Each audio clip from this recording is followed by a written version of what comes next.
needs to start with a network, having people do a network map. And in the handbook in chapter 4, there's the whole, how you would do that kind of thing, how you would take a project group and help them draw a map. And in some groups, they take a big piece of butcher block paper and fill a whole wall with it and start using Post-its and really get a sense of who's there that they can draw on. And it really opens up this sense of there's bounty out there. There's lots of resources.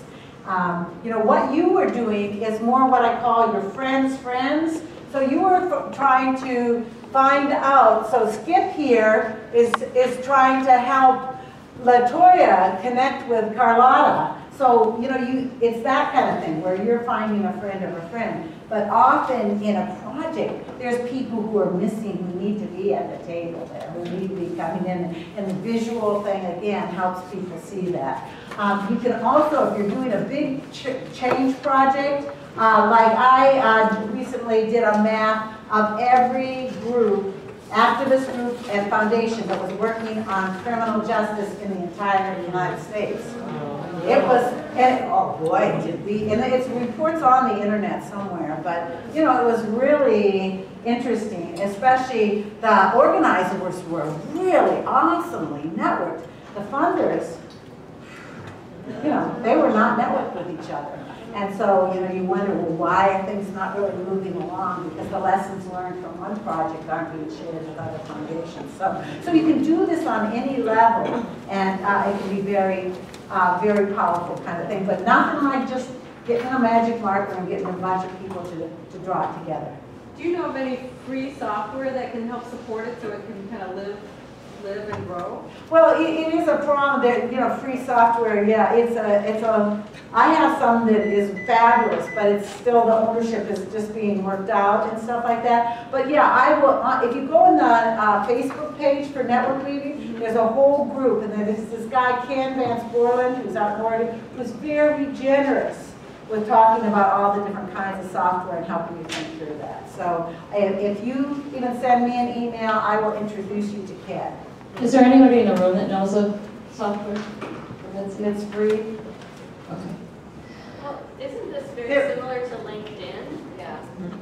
Yeah. Oh, well, LinkedIn does make maps, but they're egocentric maps. In other words, they're mainly, you know, who you're connected to. Not as, a little bit it does connect, but it's kind of like starting with you rather than mapping a interest area or a focal area network.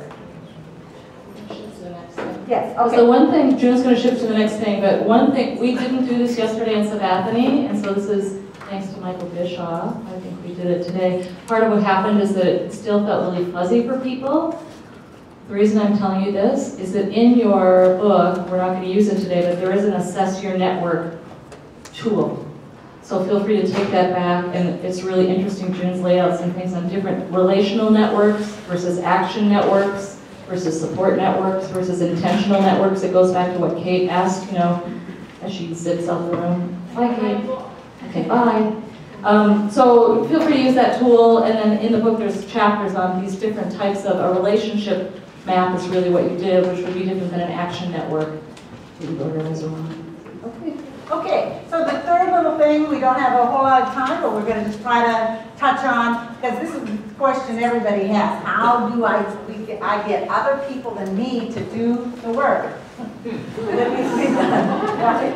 So, okay, so it's this little three-step process. We'll talk about closing triangles, encouraging an experiment, and finding funding. Okay, so basically, I'm going to tell you a little story here about this. Anybody know what this is? Not a single person. Close, close. This fruit is called a pawpaw. And it grows in the Appalachian forest. There's just like a gazillion of this fruit, and everybody considers it a weed. And in fact, if you chop it down, it just grows right back up again. It kind of tastes a cross between a mango and a banana. Kind of nice, but it hasn't been commercialized because it has all these seeds in it.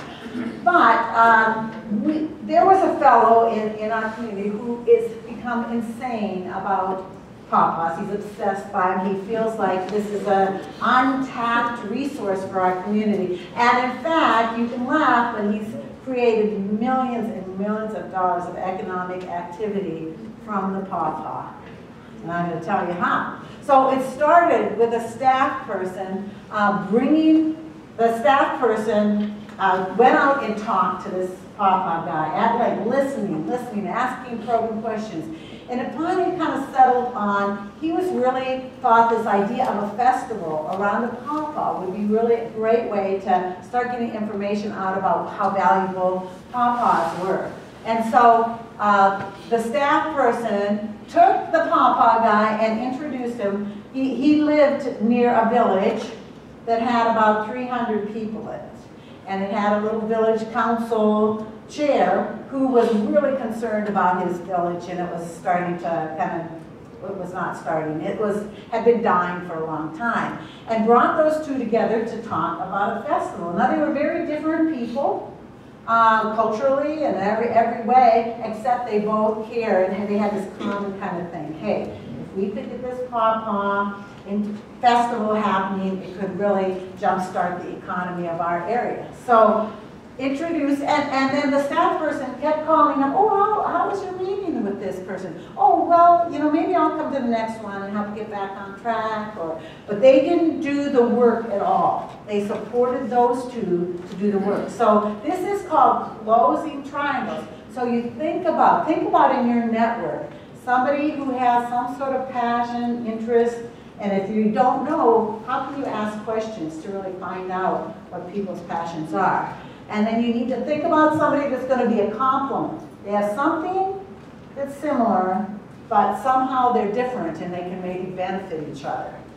And then bring them together and hope that that's like a little spark that's going to go into become a flame. Well, the first year they did the festival, maybe a couple hundred people came. It's a little boring. But they didn't give up. And they started getting more people involved in subgroups, and they had somebody that really worked on the music. So the second year, the music was really good, so people were interested. They actually got a food and wine magazine to come to it and to be one of the judges for their pawpaw eating. They laid out pawpaws, they peeled them, laid them on plates, and you had to see how many you could eat like that without swallowing the stuff. It's quite a challenge. A new skill set. And but then they had a pawpaw recipe. So they encouraged people to make things with pawpaws. And so they had pawpaw ice cream, they had pawpaw coladas, pawpaw simmer sauce, pawpaw breads and muffins. And actually, lots of those products became manufactured products that you can now get in stores and things like that. They also started selling trees for $2 a piece. They found the best pawpaw trees, and lots of low-income folks in the area started getting $17 an hour picking pawpaws to send to New Jersey, where people were paying a fortune for pawpaws. They never knew there's a market for pawpaws. So just by continually building, they started with a twosie, then they added more people. They partnered with a technical college. So they started partnering with a lot of the Tourism Bureau, helped them learn about advertising, helped them bring in Better Homes and Gardens came, all the national magazines. Now I think this last year, 5,000 or 8,000 people came to this festival, and it's really started, and besides all the products that are being made, it's really generating a lot. So, this idea that you start small, you start with a twosie and help them do something. So how do you get money? And I think we really all need to start thinking about money in some new ways. And two ways that, one way is that he got $2,000 for the first couple of years from an innovation fund that we had. A very small fund, it was only $15,000. In fact, we only had it for a couple of years. And people got very small grants for collaborative projects. So, the project had to involve a couple different organizations. Ours, it had to include an entrepreneur. And this helped people learn how to work together, just that little bit, because they were accountable together. So, you know, suggest to your funders, setting up this kind of thing, it can be a real good piece of helping those self-organized projects get going. But now, people have, how many of you have used Kickstarter or WePay or any of these? Great. This is a fabulous, there are all these websites now that you can use to tell your story. Here are two people that are working on staple foods in our area, growing local corn and making it into local products. And they wanted to go to Tierra Madre, which is the slow food conference in northern Italy. Wouldn't you like to go?